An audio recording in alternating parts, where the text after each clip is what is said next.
Afternoon. Afternoon, sir. Opo lang.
Afternoon. We'll start siguro in a minute or two. No? I hope the others can join. No? Just wondering why we always get a low turnout. I mean, that's fine. No? I don't check attendance. I put the recording anyway. Just wondering why. But we'll start in a minute. No? Whoever's here. But thank you. Thank you for joining us.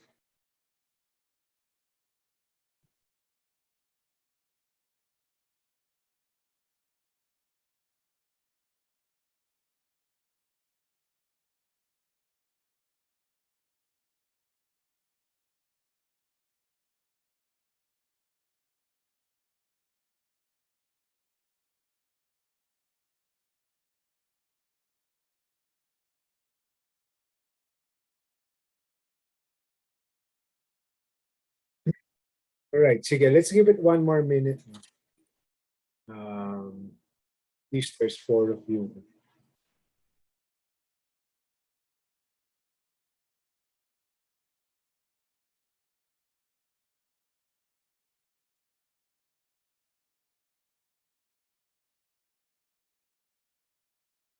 Sir.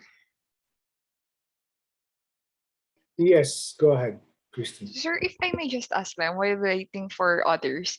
Sir, di ba you said dun sa census in module 2 that census actually involves all the households? If I may just clarify that.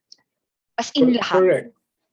Okay, it's not As in lahat. really sample. Okay, It's sir. not a sample. That's so the CBMS is supposed to be a census. Mm-mm. Of the area. So for example, Marikina, all households here. Sa Goodeye all households. That's what differentiates it from other data sources like yung FIES or APIS. Those are samples. Those are surveys. Sample. Mm-mm. Yeah. Okay, sir. So when PSA conducts the census every 10 years, diba? For the population count. That's all. Mm-mm. That's not the sample. Okay, sir.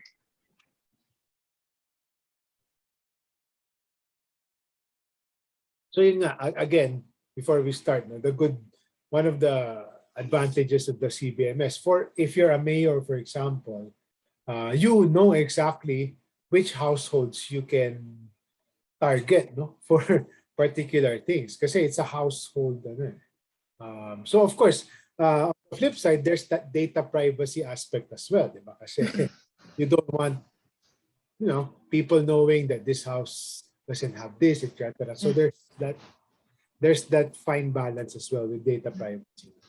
Pero Uh, sir, it's not conducted every year, no? Kasi ang nakita ko doon sa PowerPoint, it's 2015 pa. well, Ay, 2018 ni-report, pero there, 2015 yung ano. there's a new law, no? Dati kasi, this is a tool, no, provided to LGUs. It's up to them. Again, Okay. to follow decentralization, all local governments have autonomy. So they can choose to do it or not do it. No? Pero the national government passed a law 2 years ago mandating it na. So pretty soon, it Okay. will be mandatory. Okay, sir. Thank you, sir. Kasi before, ang excuse ng local governments, it was expensive daw. But now with technology, no, they're now using tablets actually. Kasi before, paper-based, mahal ang printing cost, etc. So it's much easier now and cheaper. All right. Sige, so we start na. No? So it's already 5:05. Sige. All right. And thanks, Christine, for that question. All right. Sige, I'm sure, just to confirm, you guys can see my screen and you can hear me well. No? Yes, sir. All right. Sige. So we start module 3 today. No? So it's already posted. I hope some of you or most of you have started it already. No? We're down 2 modules already. No? So module 3 will take 3 synchronous sessions to finish module 3. So this week, next week, and the third session for module 3 will be rather short. No? Even tonight naman, I don't foresee us reaching 1.5 hours for tonight. Sige. So just a few announcements. So assignment 1, as you know, is due on Saturday. No? Tama. October 2, 11:59 p.m. So late submissions are okay, but you will get a 5-point deduction. But in case you're having connectivity issues, you can submit late without any penalty. But you have to let me know first, no? After, no? Sir, I was trying to to send you pero ayaw ng internet. But you should submit in MS Word so that I can see when the document was last modified. For everyone else, no, if you're submitting it early, PDF is fine. Actually, I prefer PDF. So same deal goes with succeeding assignments, no? For the group assignments and the FIOs. You can submit late, but you'll get a deduction. So the key here really is don't wait until 11:58 or 11:59 to submit. Diba? You can submit naman earlier in the day, or even I'm sure some of you have already finished at least the draft, no, by today, no. So you can submit days earlier if you want. Just let me know, guys, if you have questions. All right, so just going back to your suggested pace. So the suggested pace, by the way, when I say suggested pace, I also include the discussion boards. So of course, I will not, just in case you're wondering, I will not lock the discussion boards until the end of the semester. You have until the exam week to complete the discussion boards. But my advice is don't wait until the end. And you're rushing. Kasi the discussion boards, is a very significant factor for your online discussion grade, no? Which accounts for 20% of your grade. So just remember that. Module 4 will be posted by October 18th. So Module 4 is long. So I hope you can really finish Module 3 by October 18, plus or minus a few days. Because Module 4 is the longest. I'm trying to still revisit this. I might reduce this more because I've still gotten some feedback last semester. Although it was on a quarter basis, but I've gotten feedback that it's still long. So I might further reduce the content. And this pertains to your classmates. And I see that many of you regularly attend the synchronous sessions. So if someone has an email query that has been covered in our synchronous sessions, I will just tell the student, you go to the recording or to the deck. I will not answer that for you if I've already covered it. Kasi di ba parang ayaw niyong mag-attend ng synchronous session. Of course, some people have valid reasons. No? So I will not answer things that I've already covered. Please let your classmates know. So, so for sorry, for assignment 1, I'm still available for consultations until Friday. No? So you know my consultation hours. It's after class today, after my Wednesday class tomorrow, and then Fridays between 3 to 5. But you still have to make an appointment. No? Let me know in advance because I might even schedule other things. Hi, sir. Good afternoon. Yes, go ahead. Sige. That means when you say consultation, like and that's the questions or concerns regarding the assignment one, which is not covered in the details regard whether sa synchronous or sa the ones that you have discussed already. Well, no, consultations actually are, there are 2 kinds of consultations. So one is we just want to ask questions about any of the material, no? Not directly related to the assignment. The second is related to the assignment. So you can naman. I mean, if you want me to do a quick recap of certain things, you want more clarity, even of topics that have been covered, no? Pero you want to dig deeper, ask clarificatory questions, that's fine. That's fine. Okay lang. So but I was thinking lang kasi some of you might have questions regarding, no, at least for this week, no, regarding assignment 1 kasi due na on Saturday. But I'm free for other things as well. If you want to go back to some earlier topics which you want to digest more, that's fine as well. Okay. But again, the caveat is someone asked this, and I think it's a student from the other class. I don't like students having consultations and they just want comments on the first draft. Kasi unfair to other, di ba? Kumbaga, I'll just open the floor to everyone and that's gonna be hard for me, no? Imagine how many people will be asking me for comments on the first draft. So don't be scared, no? If you ask my former students, I usually am generous, no? As long as I know I can see that you're trying your best, you're treating the assignments seriously, you'll get good grades, no? You'll get good grades. Don't worry about it. Up until of Friday, sir, I'm afraid Sorry? it's up until what time Friday? Because it's sad. Saturday won't work already. You're not already available for consultation on Hindi Saturday. na. 3 to 5. My consultation hours on Fridays are 3 to 5. What about email, sir? Email is fine, but I will let you know if I think it merits a consultation. Kasi sometimes ang tagal, no, mag-type ng answer. No? So sometimes I will let you know. No? If, for example, no, my consultation hours are Tuesdays, Wednesdays, after class, and Fridays. If that doesn't work, sometimes I'm amenable to a mutually acceptable schedule on Thursday, for example. Pero Saturday, hindi na kasi I have a small kid, no? Medyo busy ako on Saturdays to take care of my kids. Kaya nga I put in the syllabus after class Tuesdays, Wednesdays, and Fridays, 3 to 5. To the extent possible, try to stick to that. If not, let me know lang. Let me know. Yeah, okay, okay. That's good to know. Sige. All right.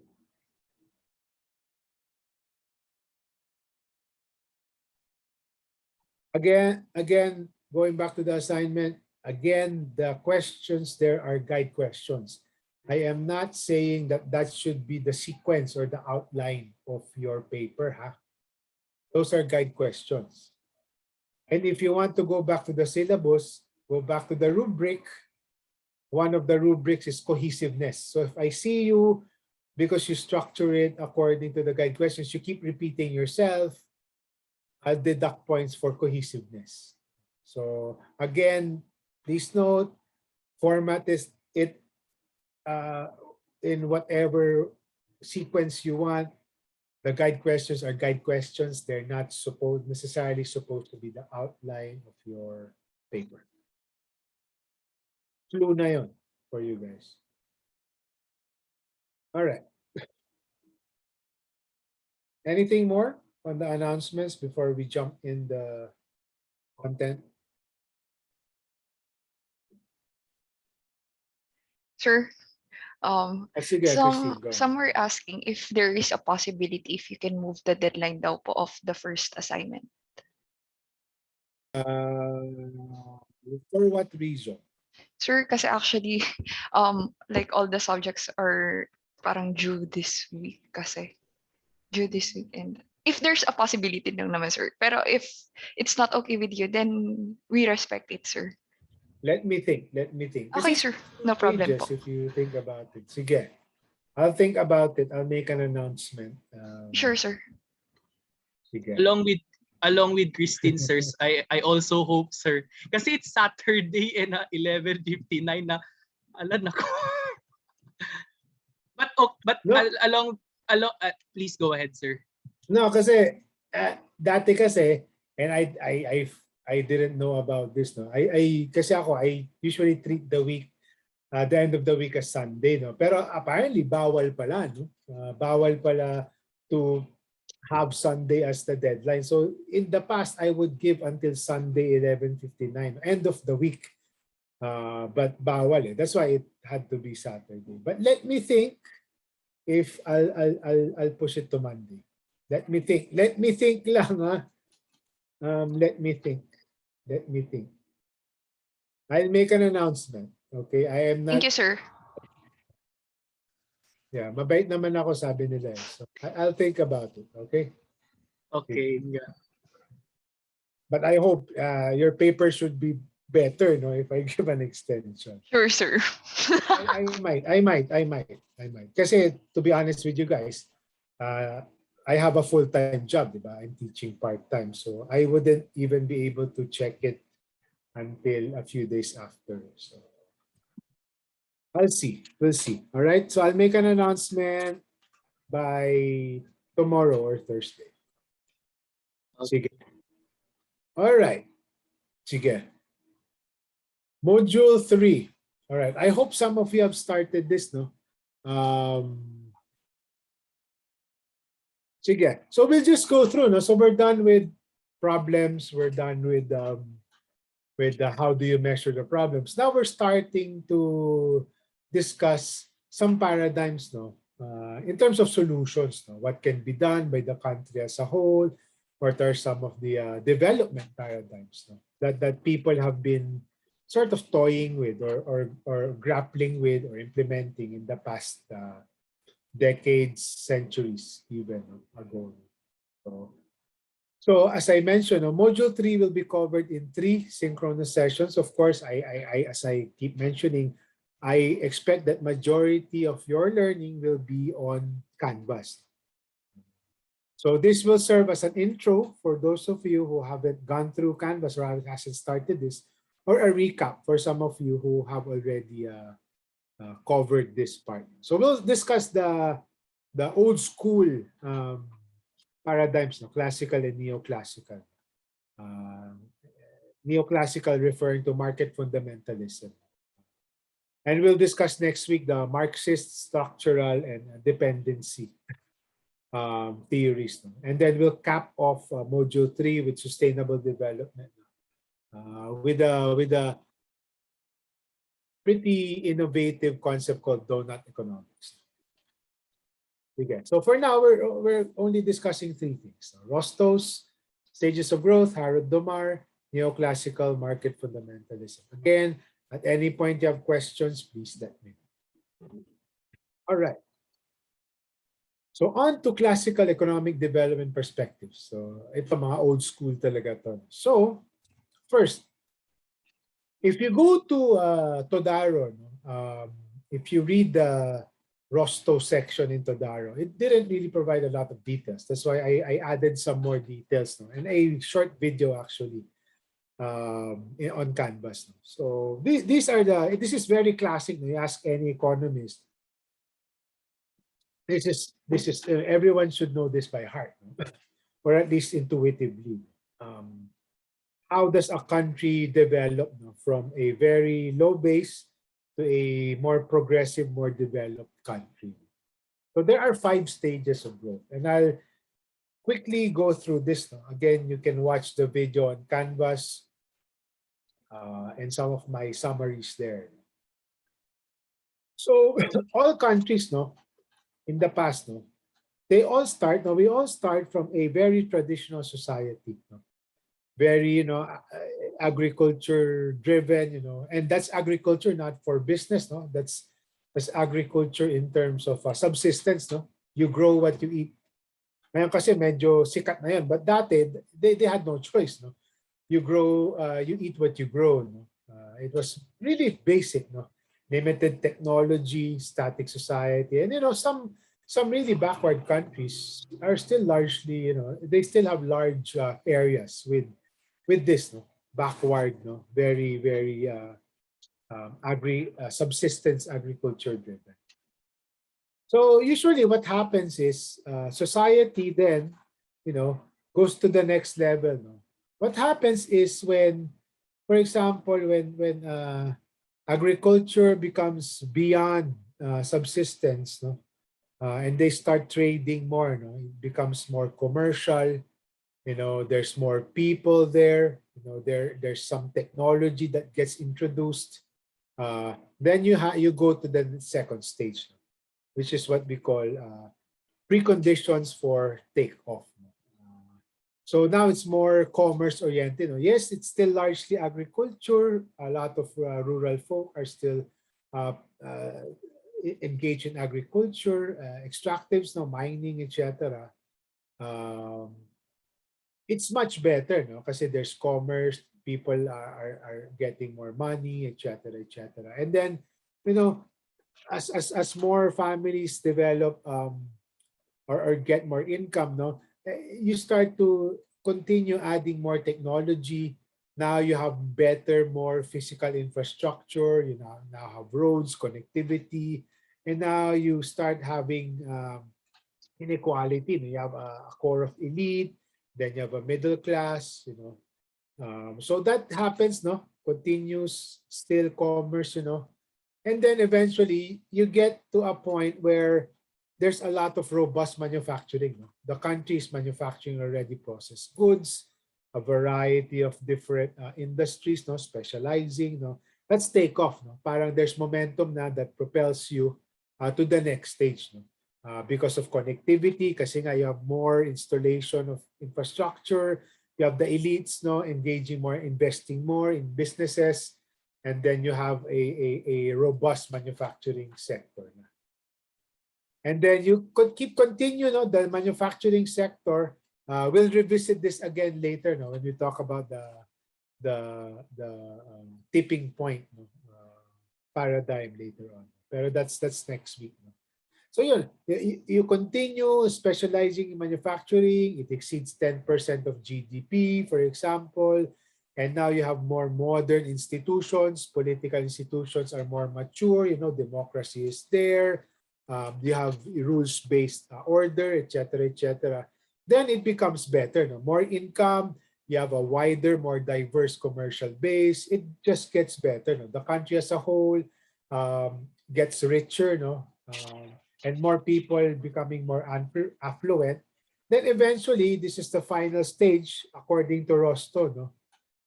Then that affluence, that income generation, no, because of industries, the country's ability to keep manufacturing things, to keep buying things, building things, etc.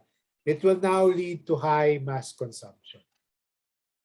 Sabi nila, the Philippines straddles between the second stage and the third stage. Kasi yes, we have your basic infra, you have some manufacturing, but it's still not enough to really propel us to the next stage. But we are still considered a low-income country. No? We're almost, no, before the pandemic, we were almost nearing the high middle income group, no, according to the World Bank. Yung mga high mass consumption, no, those are like the US. You know, you have a lot of goods, no, affluence. Korea, in some aspects, no, Korea is somewhere between 4 and 5. You know. So yeah, from very least developed countries to high developed countries, it's really marked by, you know, they're known for international industries, no? They can exploit trading. They're known for affluence material. Usually, no, the indicators are, you know, people have affluence. They can afford things and they consume things because they can. There's greater disposable income, as we say in economics. So that's Rosto's stages of growth. No? So can someone tell me, based on what you've read, what you think, what are some of the criticisms of this?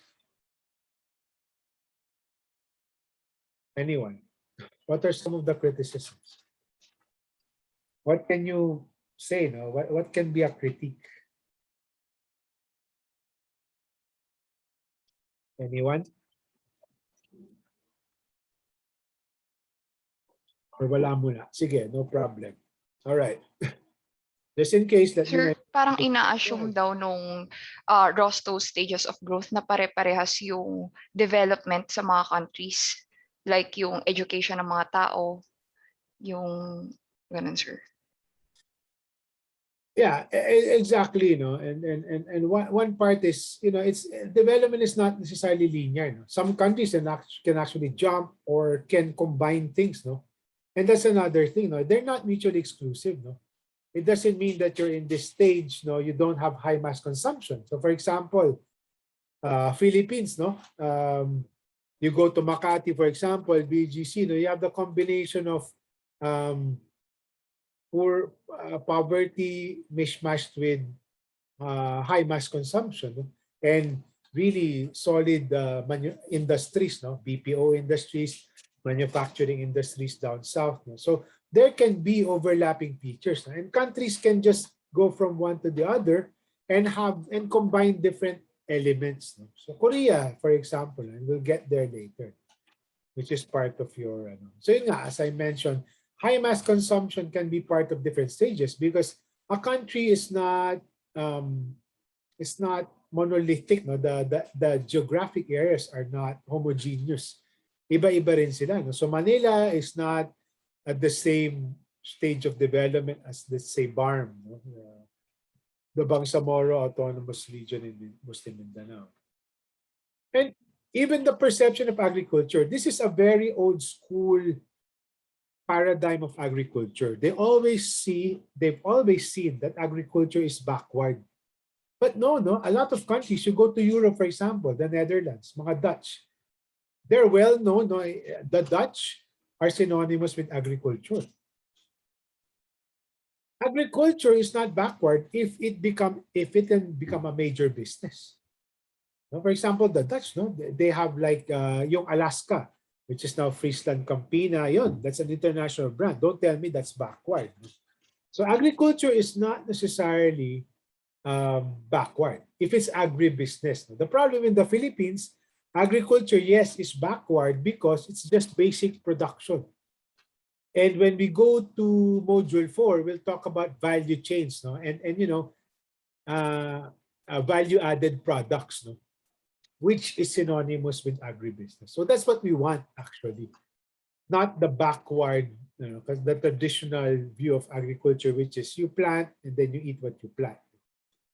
It's kind of romanticized these days, no? Parang farm to table, pero, diba? It's not, diba? That's not supposed to be what agriculture is. Kaya nga sinasabi nila ngayon, what you want is agribusiness, not just agriculture. Because when it becomes um, more commercial, no, then the farmers can get more money and the companies can also earn more money. Of course, there are also some stories of exploitation. And even when you go back to Rosto, sa model niya, sometimes sasabihin niya, oh, there's, if you exceed 10% this, ganyan. It's actually a bit arbitrary.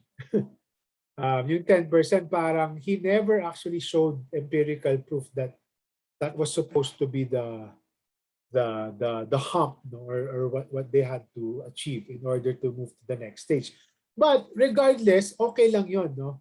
The point naman of all of these models that we're going to study, no, there are pros and cons. No? Whenever we tackle a particular model, there are weaknesses, but there are also strengths. So hindi siya pwedeng itapon lang just because it's not ideal. No? No model, no economic paradigm is perfect. Let me emphasize that. So what we're trying to do is we're trying to examine all of these different models from the past to the present, and we're trying to actually pick up the key lessons that we think are still useful to this day. So even if we have criticisms, the emphasis of Rosto on investment and manufacturing, and I'll explain again when I review your macroeconomics later. No? His emphasis on investment and manufacturing holds up to today. No? That emphasis is still gospel truth for many economists. No? Those countries who have managed to promote foreign and domestic investment, no, and have deep and diverse manufacturing industries have really developed quite a lot. So the emphasis on both investment, building factories, building infrastructure, manufacturing things, creating additional value, that still holds today. The emphasis on that. So forget everything else about Rosto. The important thing is this one. It emphasizes these key ingredients. So that's Rosto. All right, so we'll now go to Harrod and Tomar. You guys might be too young to know these guys. I don't know if any of you have watched them. When I was a bit younger, this was one of our favorite movies. No? Kind of slapstick. No? This is not Harold Domar. No? This is Harold and Kumar. I suggest you check them out no? if you have time. Comedian. This is the real Harold Domar. Icebreaker lang yun para mawala ang tok. So the next model we're going to examine is Harold and Domar. Two economists back in the, I think, 50s yata. So again, old school. You can see naman from the pictures, kind of always old school. So same with Rosto, no? We'll examine the model, what it's trying to emphasize, and then we criticize it. We see what's kind of weird or kind of off, but we also pick up the strengths, no? What can we keep, no? The strengths of the model in terms of the strengths. But before that, no, I'm aware, no, because during my time, no, basic economics is a core course, no. It's required for all of you. I learned recently pala na it's not the case for all courses, no. Hindi na required ng Econ. Back in my day, it was Econ 102, no. So just in case you're not familiar with basic economics, no, or macroeconomics, no. In the meantime, let me just teach you this briefly. No? And I included, no, as optional resources on Canvas how to understand what GDP is all about. As I told you, diba, GDP, in summary, is basically what a country earns, its income, and it's synonymous with what a country produces. So that's GDP for you in general. So treat it, if you're a household, it's like the total income of the household. That's GDP. All the members, no? All the different units combined. GDP, formally measured, no, is composed of 4 different things. And I have an analogy after this slide. It's an imperfect analogy, but let's try to make do with it. So it's more easily digestible for you guys. So yun, it's composed of 4 things, no? C plus I plus G plus X. So consumption, no? C and G, no? C and G are practically the same. They're both consumption, no? Consumption, the C part is private consumption, what ordinary citizens spend. When you eat food, when you buy a quarter pounder meal, that goes to consumption. When you pay for a haircut, no, kasi goods and services. It's not just goods, no. It's also the services, no. When you pay for a tutor, for example, so that's consumption. Same thing with government, no. When government spends, no, for infrastructure, for etc. Sorry, I stole this screenshot from a US source. No? So sa kanila, federal, state, local. Sa atin, it's national government and local government. So what they spend on, no? So whenever yung ayuda, for example, that will go into the G part. No? So C and G are expenditures. No? C part is private spending, what a private citizen or private citizens spend for and pay for. Government is what government pays for. The ayuda, when government buys vaccines for the public, that goes into the G part. It's calculated in the G.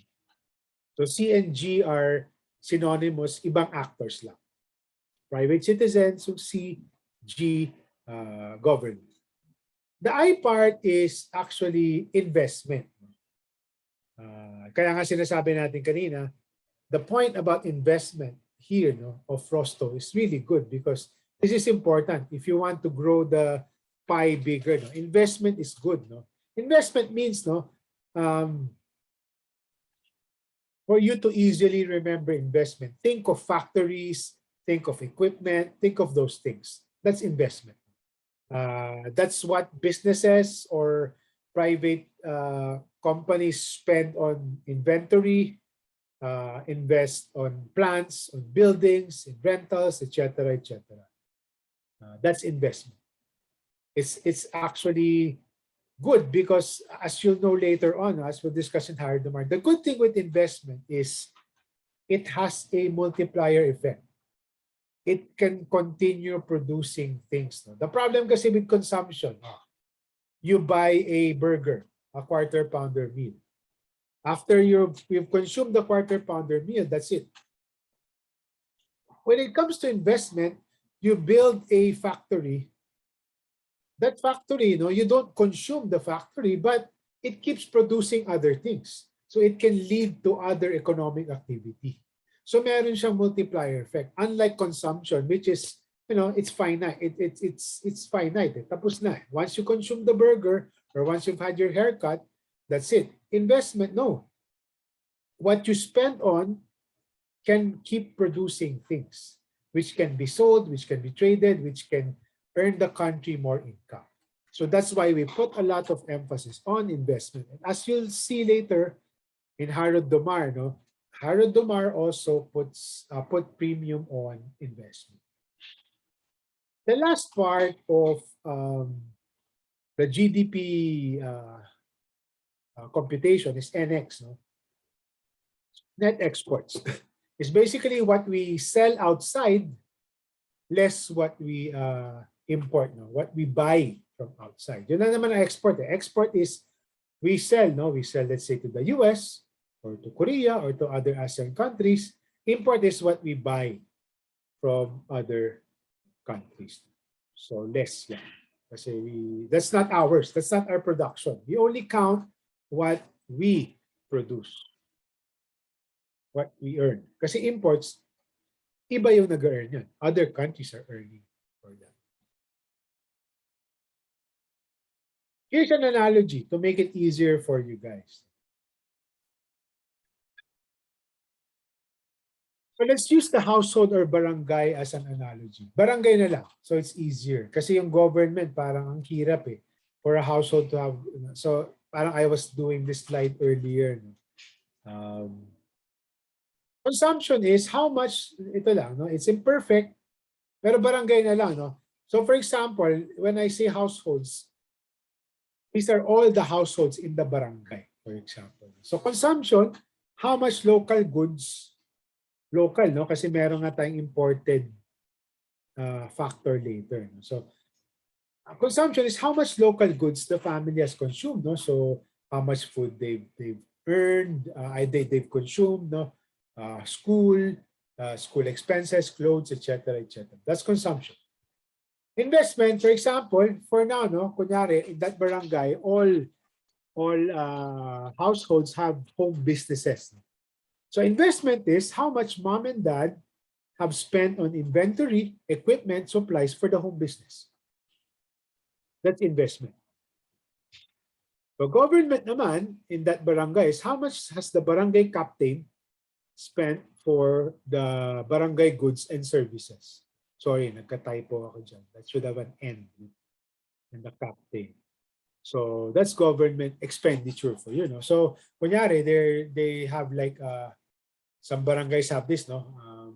They'll put 10 humps in one street. That counts towards government spending. And lastly, it's the net export. How much mom and dad were able to sell overseas. Export, di ba? Export kasi is I sell something outside minus how much foreign goods they are consuming. So, kunyari, bumibili rin kami, for example, sina mom and dad ng imported, let's say, mga spam, mga ganon, you deduct that from the exports. They need not be related. The exports and the imports, basta net export. So this is an analogy, no? To simplify your basic macroeconomics. Mind you, no, we will, this is only one approach of computing for GDP. Next week, we will cover, when we talk about sectors, no, we will now talk about the sectoral approach when it comes to computing GDP. So ito. So this in a nutshell is what all policymakers know and all economists know by heart is how you compute for GDP. One question, just for your own information as well. No? Who knows the difference between GDP and GNP? Gross domestic product and gross national product. Sir, for GDP, everything that is, or all the finished goods that was made or that were made here in the country, so specific, gawa dito sa Pilipinas, so that's GDP. Pag GNP, gawa ng Pilipino, so it's regardless of the location. Perfect. I was about to say the gawa ng Pinoy and gawa sa Pinas. Perfect. So that's how you distinguish. So it's interesting, no? Kaming mga economists, when we observe, no, during the pandemic, actually, GNI actually dropped further. Kasi remember, there's a global contraction. So other Filipinos outside also experience problems. That's why GNP actually contracted much deeper than GDP. So magkaiba sila. Pero in a nutshell, no, ito yon. That's how you compute for either GDP or GNP. The who produces what, that's how you distinguish between GDP and GNP. Thanks for that, Christine. All right, so we go back, C plus I plus G plus NX. Now let's examine Harold Domar. What are they trying to say? So in economics, no, if you've gone through basic economics, maybe in high school or even took an economics related course in college, no? The investment part is synonymous or equivalent to savings. No? Sinasabi kasi ng economist, no, what you don't consume, di ba, if it's two sides to one coin. No? If you have money, what you don't consume, you save. Di ba? That's excess money. Now, what Harold and Domar is saying, and sorry, not Harold and Domar, but most economists are saying, savings, that surplus money now can be turned into investment. Kasi there's leftover. So that's what you can use. Parang kayo, your management students, no, when you study this in business, what net income, what profit, or what excess you have, you can flow that back into the business. Diba? So it's the same thing. No? They're treating savings as synonymous to investment because what you don't consume, you can flow back to investment. Of course, doesn't happen all the time. Pero for our purposes, economists like to treat S equals I. Savings equals investment. So that's the first thing we have to remember when we're talking about Harold Domar. The second thing we have to remember is there are three main factors of production: land, labor, and capital. Capital here is not, kasi kayo, management students, it doesn't refer to capital as money. It's capital as durable goods. So that's your building, that's your real property, buildings, no, factories, etc., equipment, tractors, for example. It's your durable equipment or durable good. So those two things, S equals I, and then three main factors of production: land, labor, and capital. So now we go to the model. So Harold and Domar, they came out, just to simplify, that Todaro has a very complex, of course, if you want, you can geek out on the math. No? Pero if you want to skip the formula and how it's derived, no?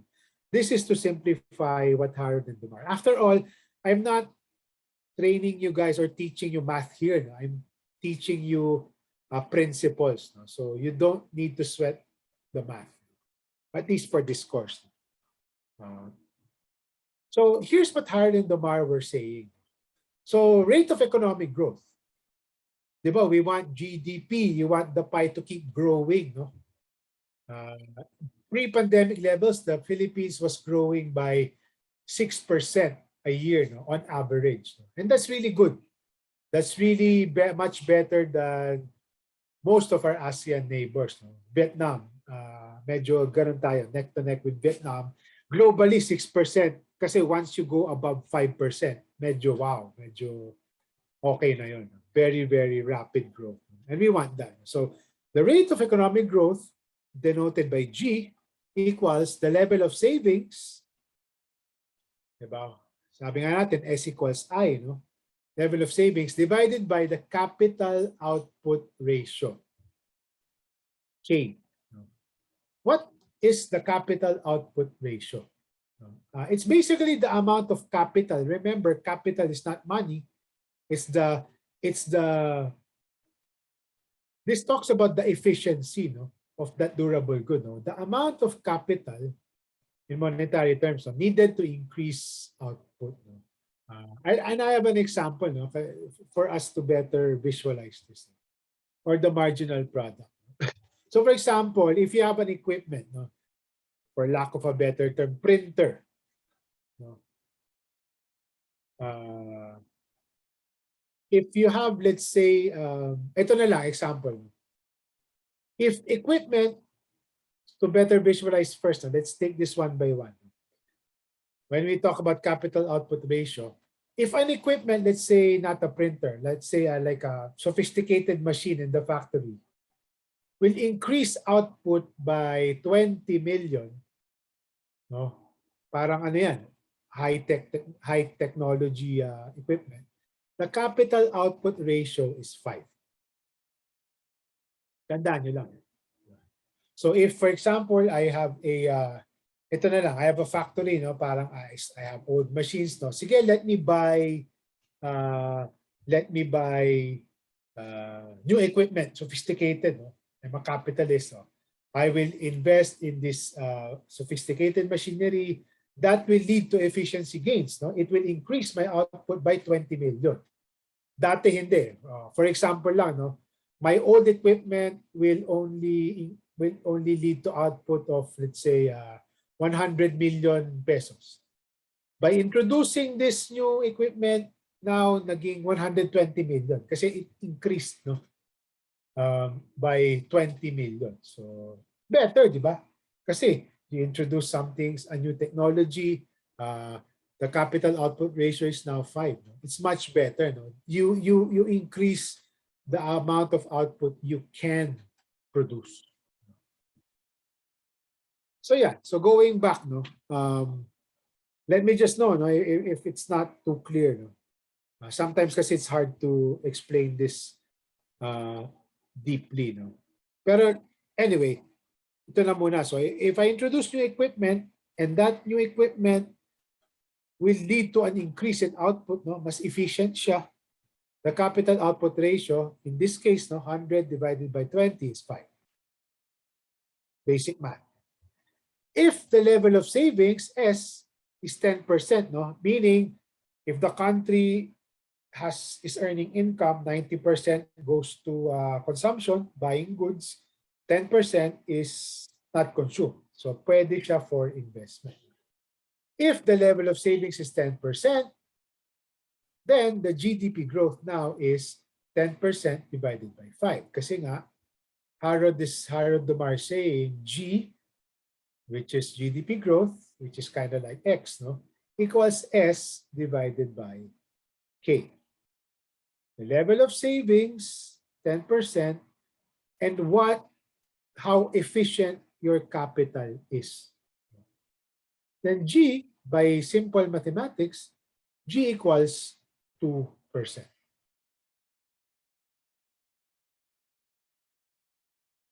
Just let me know if you're a bit confused.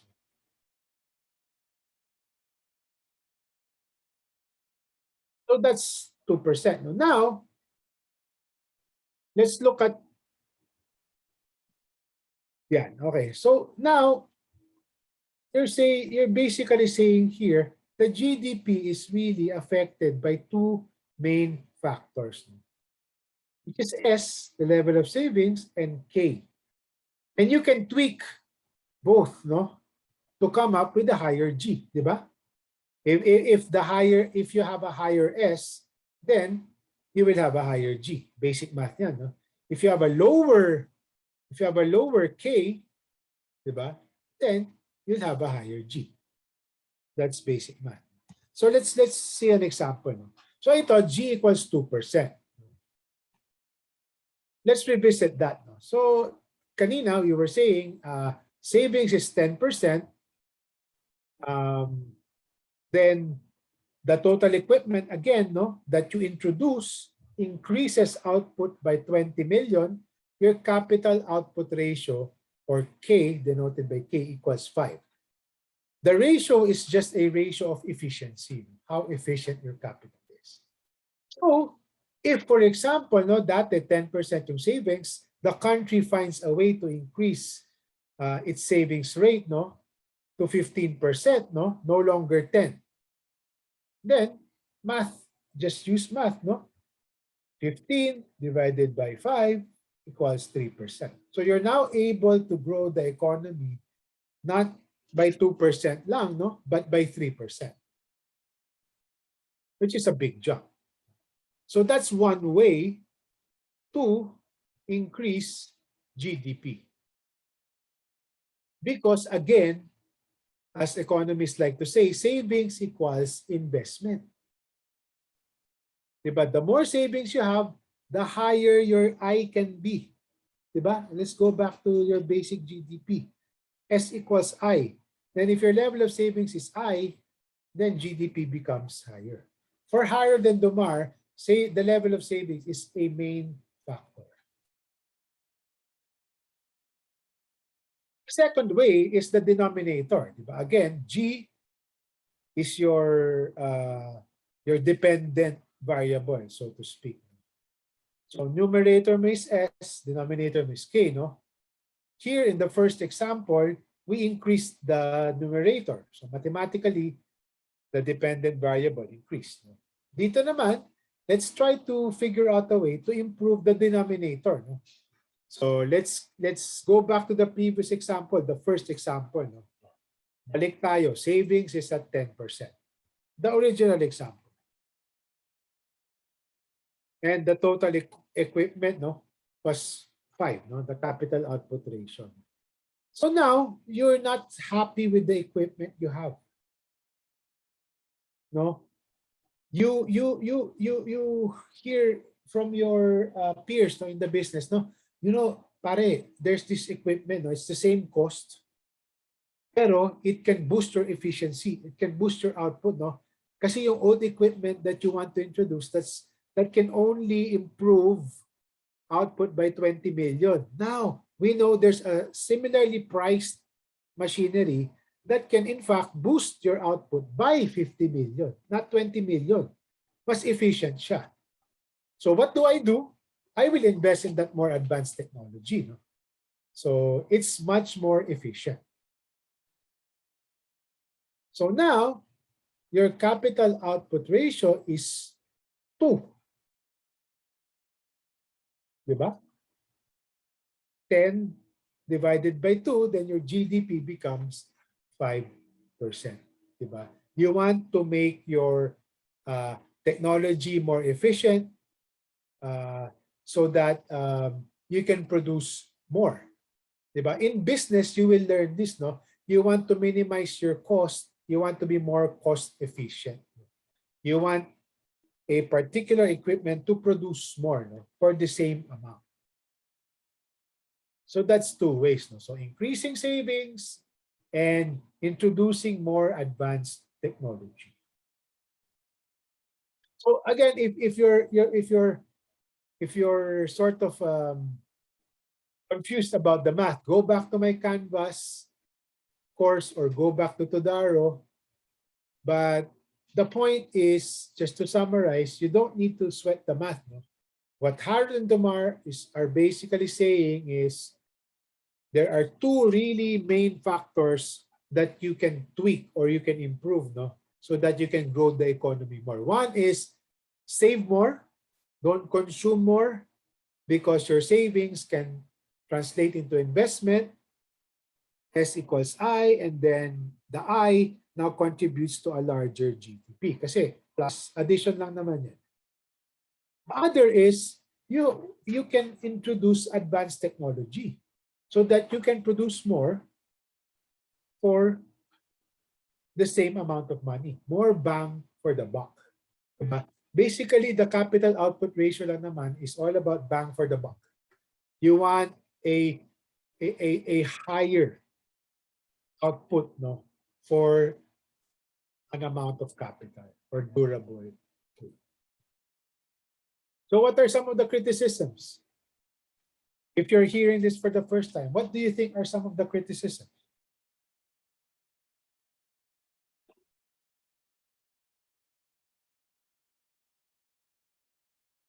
Top of your head, or if you're done and if you've covered this on Canvas.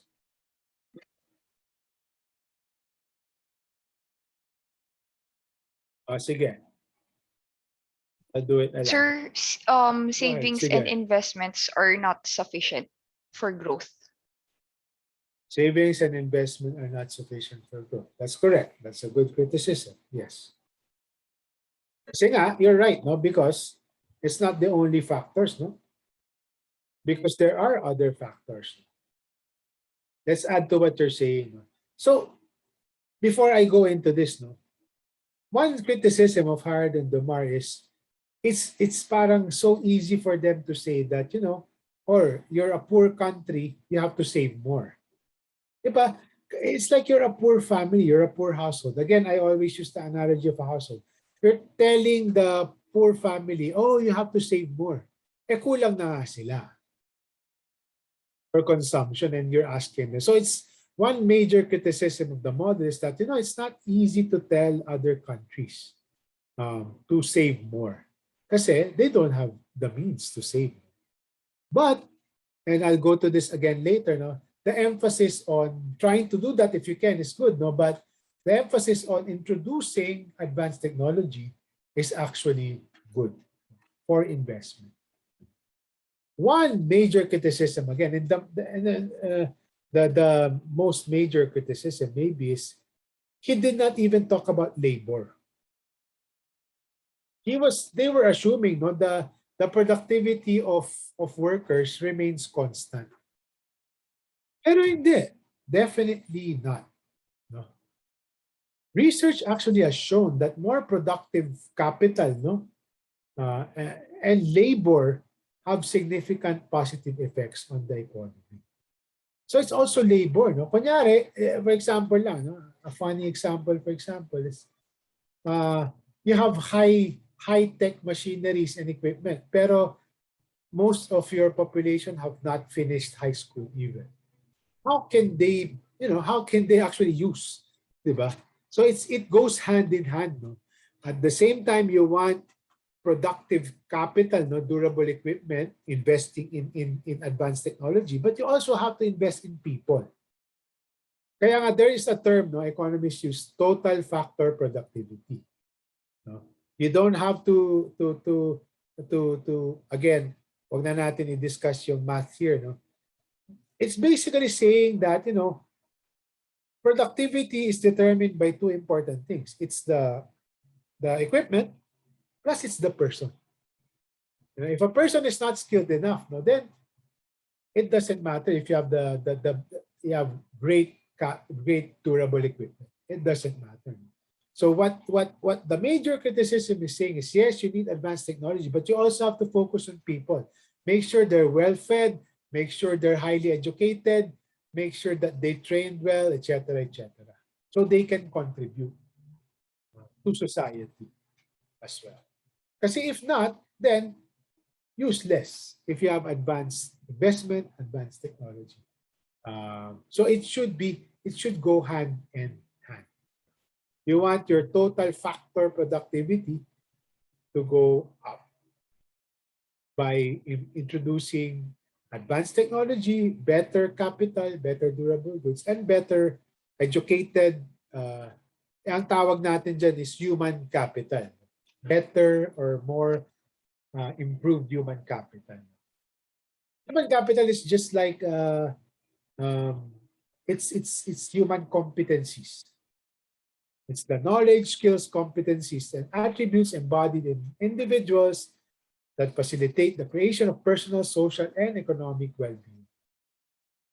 So usually whenever economists or development practitioners talk about human capital, it's boosting people's health, education, nutrition. No? Kasi it's like, it's capital. Di ba capital for business, you use that for something. No? It's the same. It's your potential. If you go back to the capabilities approach, this is your capabilities. It builds your capabilities so you can do more. You can reach your full potential. This is what human capital is all about. To actualize your potential and to satisfy your non-income parameters.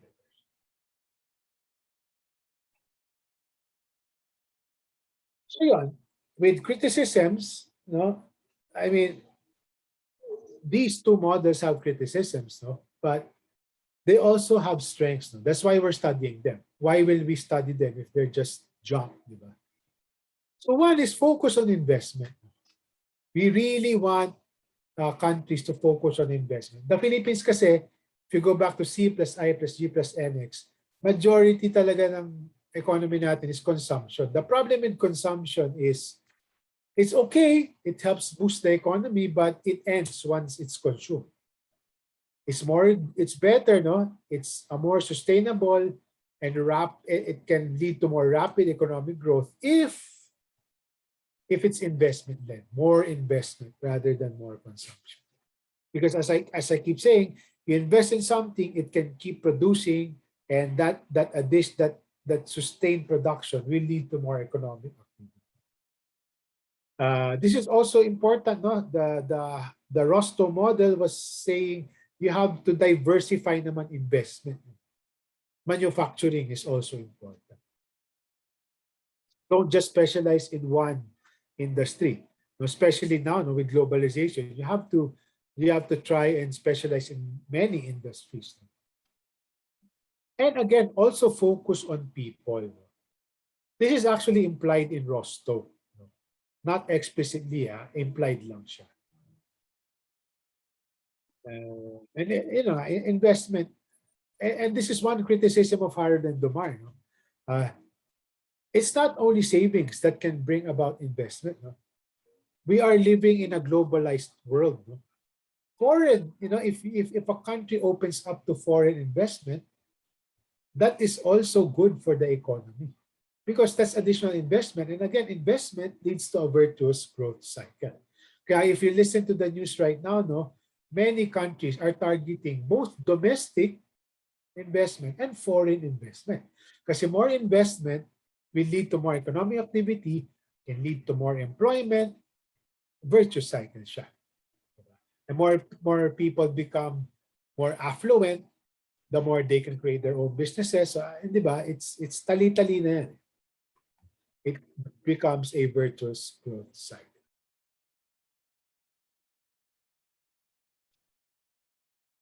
So in your canvas, no, there I've asked you to discuss this, no, the case of South Korea, no, from the lens of Rosto and Harold Domar. So I won't discuss this because this is part of your discussion board. I will not help you. So you have to go through that video. It's a short video, 10 minutes na yan. All right, we go to the last topic, no, of this evening. The last of the old school. And actually, the funny thing is these are all old school models and paradigms, but bits and pieces are still practiced today, especially this. So I don't know if you guys have heard about this invisible hand.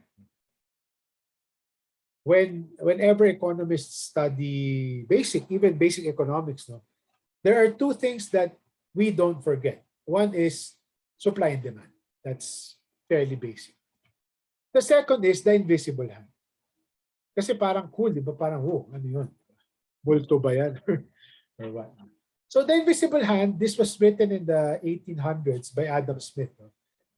He's largely seen as the father of the what we call laissez-faire or free market, anything goes. Capitalism is king. No? So he was saying, no, the rich, no, I will not read this, no. Basically, sinasabi na because of people's self-interest, no. Again, he's wearing the capitalist hat. No? Self-interest will, at the end of the day, address all of these development challenges. No? Because, businesses are, they create jobs, they create products, and eventually they will produce for everyone, for the benefit of everything. So it's as if there's an invisible hand leading everybody to build or produce what is good. And that will solve everything.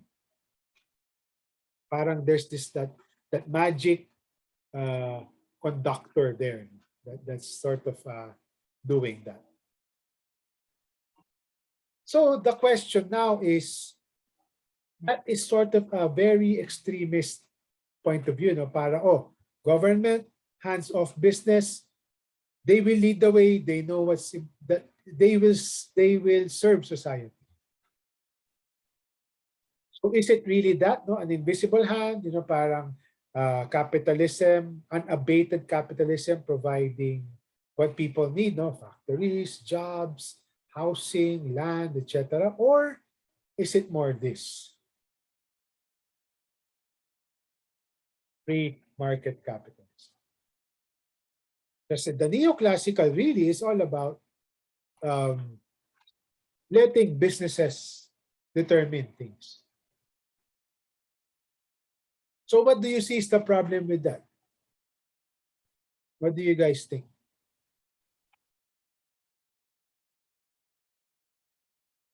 When I was in college, no, this was also my perspective, the opposite, no, the one on the right, no, parang capitalism is evil. There's a tendency for capitalist corporations to exploit people. You know, they don't necessarily serve the interest. My paradigm has definitely softened, no? Because they can be a force for good. The problem with unabated capitalism is it can also lead to bad things. And economics, these are what we call market failure and externalities. So externalities can be positive or negative. When we say externalities, it's something that that a company is doing, no, and without directly related to its business, they're actually affecting the general public in a negative or positive way. So a negative example, the classic example here of a negative externality is pollution. So you see the usual, you know, factories, you know, and then they're polluting the environment at everyone's expense, diba? For their own benefit, pero at everyone else's expense. So that's a negative externality.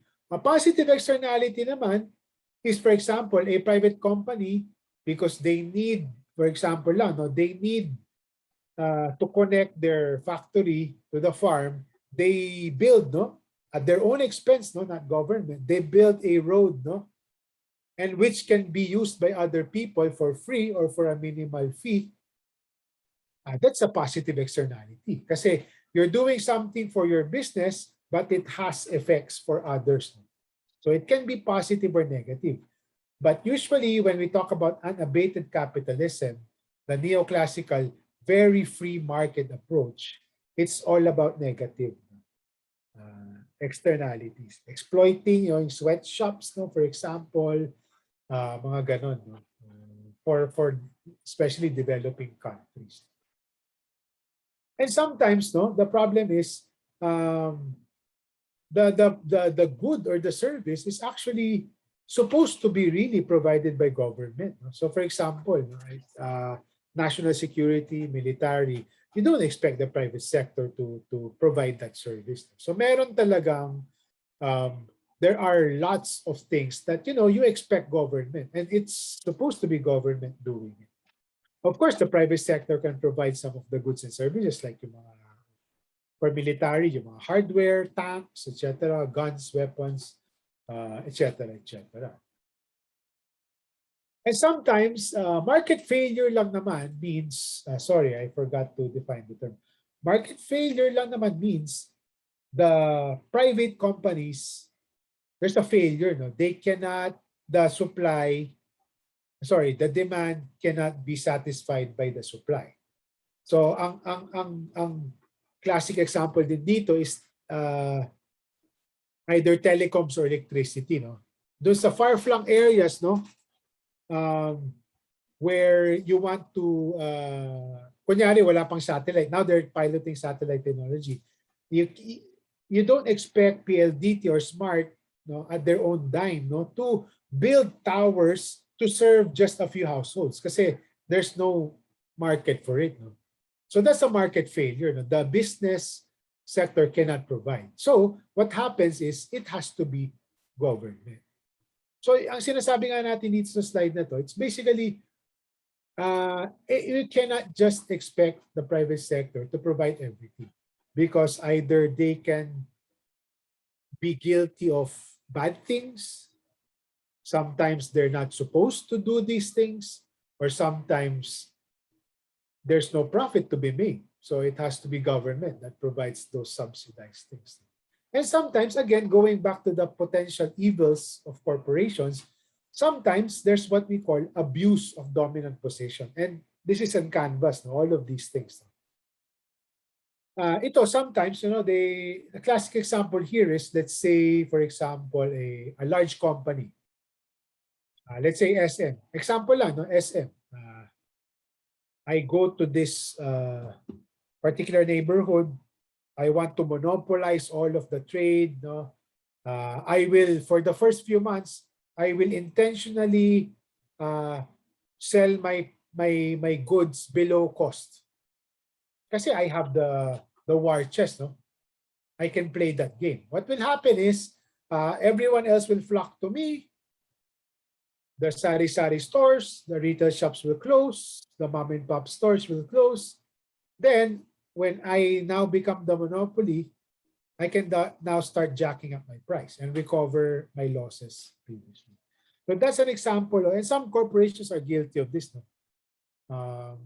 Cutthroating the competition to be a virtual monopoly. So the point here is, even if you forget all of these terminologies, the problem with this is idealistic. You cannot expect that the private sector, unabated, no, can provide for everything.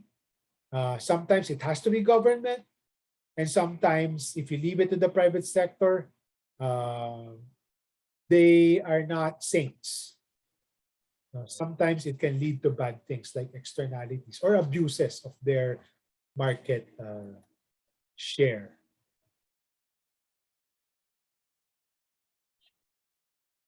So the question is, for some of you wondering, oh, so sir, wag na lang. Wag na capitalist model, no? Wag na free markets, no? Diba? Some of you probably, this was a few years ago, no? Some of you were aware that there was this huge movement, no, globally, no, the Occupy Wall Street movement. No? Parang it was their complaint against or uproar against capitalism in general. Kasi grabe din naman what these financial investment banks did, no, to the economy. No? So do we just ditch the private sector?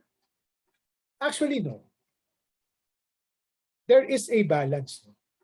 In many cases, no, on the positive side, in many cases, again, the private sector provides expertise, innovation, cutting-edge technology. Again, I will argue the profit motive actually can be a good incentive for people and organizations, companies, to produce things. Now, like your biotech firms or your vaccine manufacturers, or your drug companies, or your IT companies. Now, if there's no profit motive, then we don't have this innovation. We could not even do remote synchronous sessions. So the private sector can do good. No? In many ways, they do. There are also some bad cases. No? The important thing is capitalism is not inherently bad, but government needs to make sure the market doesn't run well. There has to be a strong, efficient regulatory aspect. So to end this paradigm, no, and we'll discuss the other paradigms next week, including Marxist independence approaches, I'd like you to consider something that I personally subscribe to, and many Jesuits subscribe to. And you might study this next year when you go through the theology of liberation, Theo 141. If I'm not, I think you're going through it now, or second sem. I forget. So I subscribe to a social democracy paradigm. By philosophy, I'm a social democrat. So basically, it's still within the framework of a liberal democratic structure and capitalism, but it has heavy emphasis on income redistribution, regulation, of corporations and social welfare provisions. No? You have good examples in Europe here. No? The Finns, no? The Finland, mga Ireland, mga ganon. Those who usually rank first, no, when it comes to education, health outcomes, no? Because it's still democratic and capitalist, no? Pero they have a lot of programs that really try to address the capabilities approaches, the capabilities of people, the potential. No? They have safety nets. You know, if you're out of a job, then the government will support you. Know, health is free in many cases. No? So, yun. So that's a social democrat paradigm. No? It's not a communism na tayo. No? Again, the point is you don't want to equalize the outcomes. No? You don't equalize what people are earning. That's not the objective. No? The objective is people have different paths. They have different potentials. No? So you give them the tools, the capabilities to determine their paths. So it's still within that liberal framework. People can decide democratic framework and capitalist because the profit motive can still spur innovative things. But heavy on, and it's not supposed to be an afterthought, no? Heavy on social welfare, redistribution, and regulation, policing capitalism as well. So I hope you keep this in mind. No? That is for me, no, not everyone. I'm not forcing you. No, I'd like you to consider this paradigm. Unabated capitalism for me is completely bad. Communism is also bad. So for me, this is a happy compromise, if there is such a thing. All right, I think we're done. Any questions?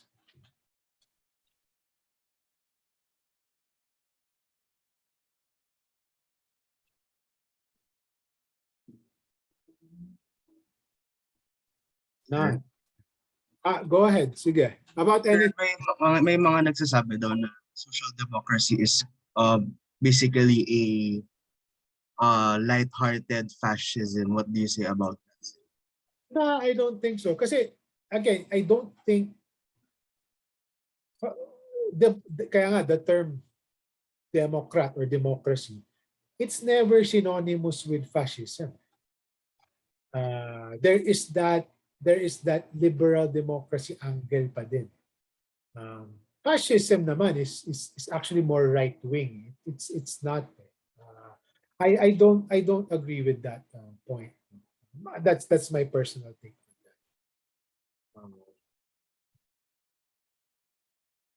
Kasi it's still kaya nga siya democrat and liberal yung angle niya. It still gives people freedoms, no, lot of leeway to express. You know, it gives you the tools dapat.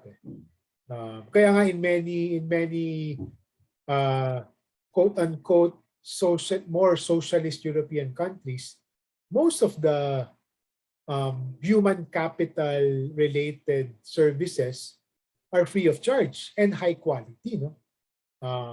And then people can decide on their own paths. So yeah, that's my take on that. Thanks for asking that, Mark.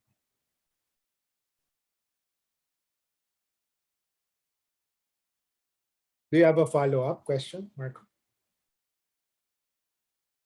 Or comment? I mean, you're free to comment if you want. Siguro sir, like you mentioned that communism is bad. And what yung isang ideology, sir? Communism and unabated capital. Yung extremes, di ba? The extremes can be communism and unabated free markets, which is also dangerous.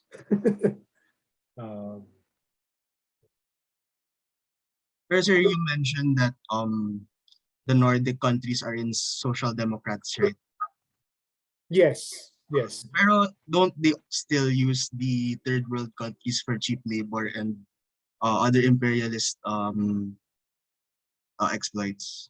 We will get to that next week, no. But again, that's a paradigm. That's what we will go to the dependency paradigm. If you were to ask me, it's a function. I don't think, I wouldn't call it, for lack of a better term, intended exploitation. They are taking advantage of cost of living differences, di ba? Kaya nga China became, ito lang, global perspective. That's why China became like the manufacturing hub of the world. It's because labor was cheap, not necessarily because the government imposed very, very low labor rates. It's just the cost of living differences. Now, for example, Europe's cost of living is much higher than, let's say, the Philippines or Asia.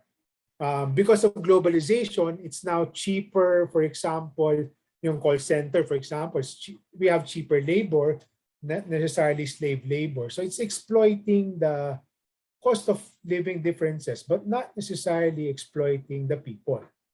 That's my perspective.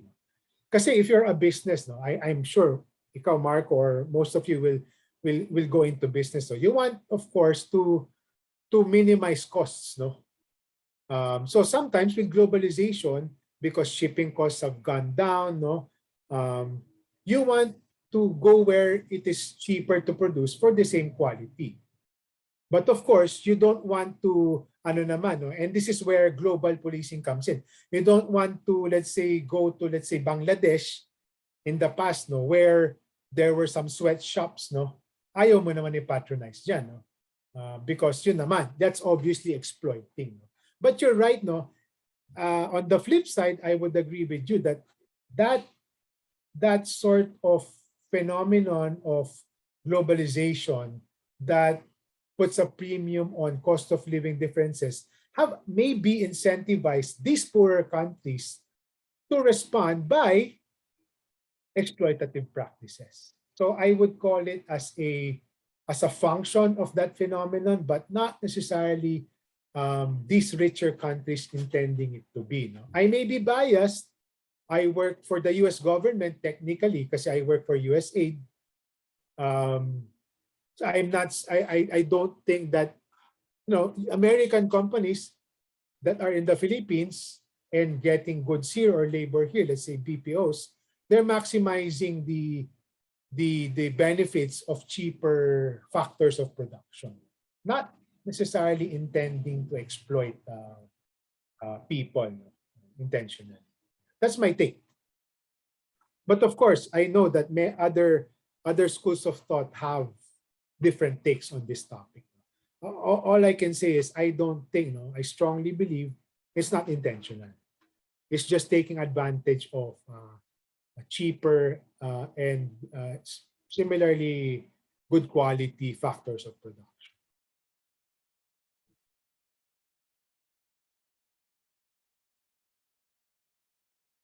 But it's an interesting point of view, and we'll cover that, no, next week. Definitely, there is that dependency theory that actually came out of neo-Marxist ideologies as well. Meron yan. We will definitely. That's one of the reasons I asked. Yeah. Definitely, we will cover that. We will cover that. Noted, sir. We'll cover Marxist, neo-Marxist, and then the dependency theory. So, yeah.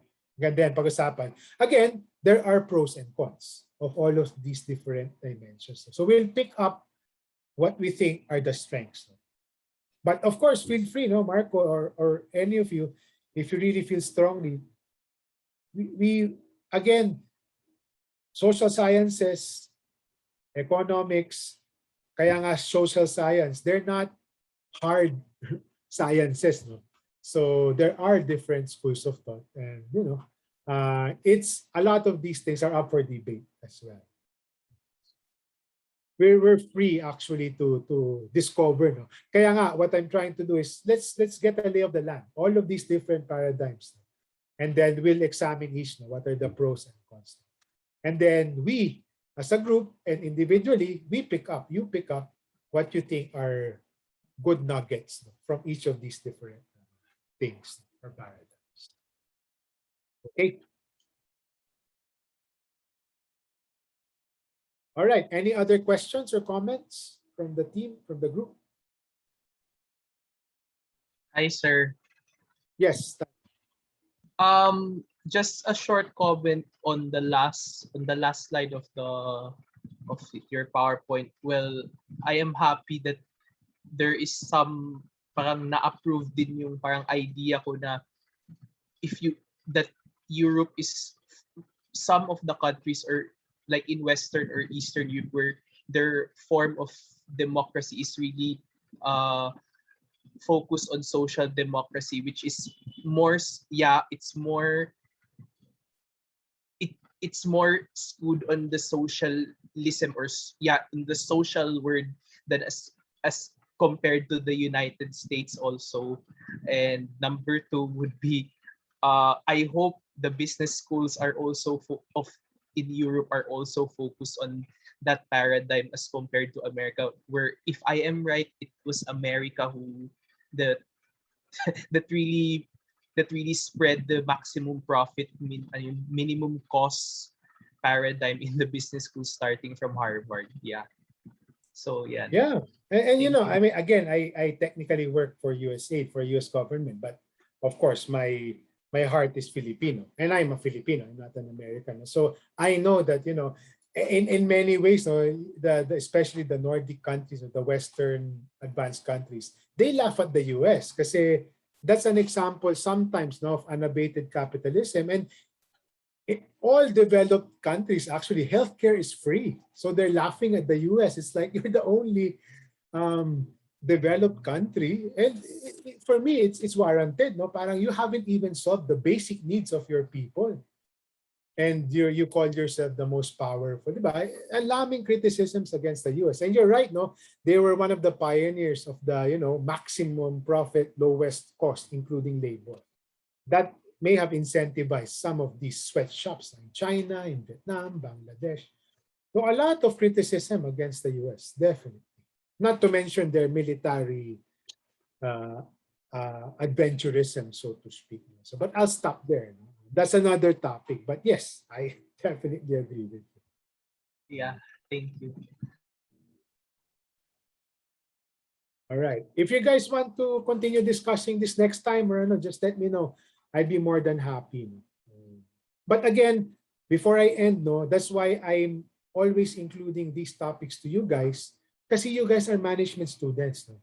All I'm saying is the private sector, whether you see the private sector as in general kind of evil right now, it can be shaped in a way that it's a force for good. You cannot just let it be na, hindi, corporate, hindi yan do good. No, I'm trying to have a shift in mindsets. Now, it can be reconciled. That's why I will be peppering this course, and especially in Module 5, no, on the social side of business. No? Not pampabango lang, no? Na advertising, we're doing good. No? Again, the business for good that I'm talking about in this course is not yung palamuti, decorative na, oh, I'll put my large logo in the classroom. No? That's free advertising. No, it's not that. It's actually meaningful stuff, which I will challenge all of you as you embark on your careers to actually do, no? If you go to the corporate. All right. So it's 6:30. No, I promise you an hour and a half tops. No? But thank you for the questions and the comments. I really enjoy these discussions. No? So any other comments before we end? All right, I don't think so. Maraming salamat. Have a good dinner, guys. Enjoy the rest of the Good evening. night, sir. Thank you. Thank Thank you, you. sir. Thank you, sir. Thank you, sir.